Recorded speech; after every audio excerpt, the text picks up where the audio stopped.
Hi, welcome to chapter 10. It's about chimney draft, and this is our third section of chimney draft of 5. Enjoy your show.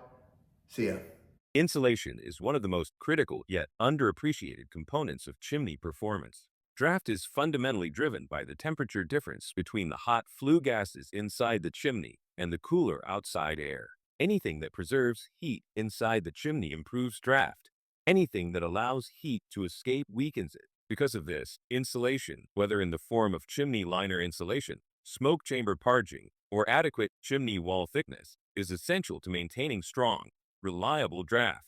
A chimney liner that is insulated performs dramatically better than one that is not. Insulated stainless steel liners, for example, retain more heat as the gases rise. This preserved heat keeps the flue gases lighter and more buoyant, allowing them to rise faster and more forcefully.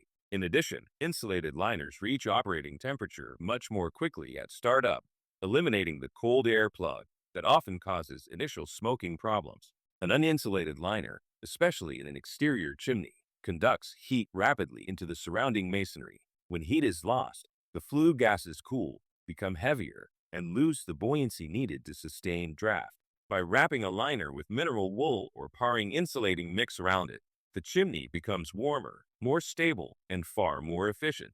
Smoke chamber parging also contributes to insulation. The refractory parging products used to smooth the smoke chamber provide not only a streamlined surface, but also thermal mass and insulating value. An unlined or stair-stepped smoke chamber has exposed brick surfaces that absorb heat aggressively. As heat is drawn into these surfaces, smoke cools as it climbs toward the flue, weakening draft at the very point where the chimney needs energy to accelerate the gases upward. When the smoke chamber is parged with a refractory insulating material, the heat stays closer to the gas stream.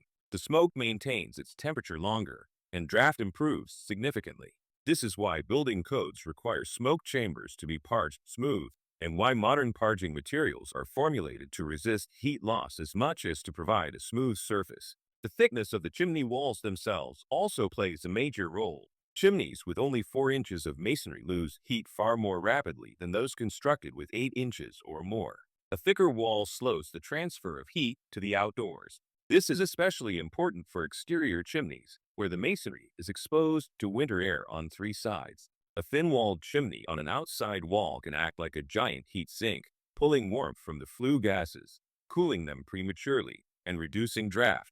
By contrast, a thick-walled chimney acts as a thermal buffer, protecting the flue gases from the cold and helping the chimney maintain temperature stability. This is one reason why professionally designed chimneys often exceed minimum code thickness. They perform better.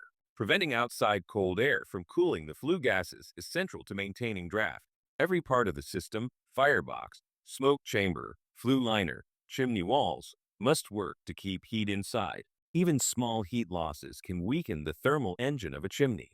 Exterior chimneys especially benefit from any insulation improvement, whether it involves insulating liners, using heat-retentive parging materials, ensuring correct wall thickness, or keeping the chimney mass dry so water does not accelerate heat loss through evaporation. The goal is always the same: preserve as much heat as possible within the flue gases. When heat is preserved, draft strengthens, combustion improves, creosote formation drops, and the entire system becomes safer and more efficient. Insulation is therefore not an optional enhancement. It is a fundamental part of proper chimney design and a key solution for many draft-related problems. The size of the chimney liner is one of the most influential factors in determining how well a chimney drafts, especially for fireplaces, wood stoves, and fuel-burning appliances. A liner that is too large or too small disrupts the balance between the volume of gases produced and the capacity of the flue to carry them upward. Proper liner sizing is essential because draft is not simply about having an open passage. It is about matching the flue's cross-sectional area to the output of the appliance or fireplace so the system can maintain proper velocity, temperature, and buoyancy of the rising gases. A liner that is too large weakens draft because oversized flues allow the smoke or exhaust gases to expand and slow down. As the gases slow, they remain in contact with the cooler masonry walls longer and lose heat very quickly. Once cooled, the gases become heavier and lose the buoyancy needed to rise up the chimney. In wood-burning systems, this cooling effect leads directly to condensation of wood smoke components, producing creosote buildup. This is precisely why old slammer wood stove installations, which simply dumped wood stove exhaust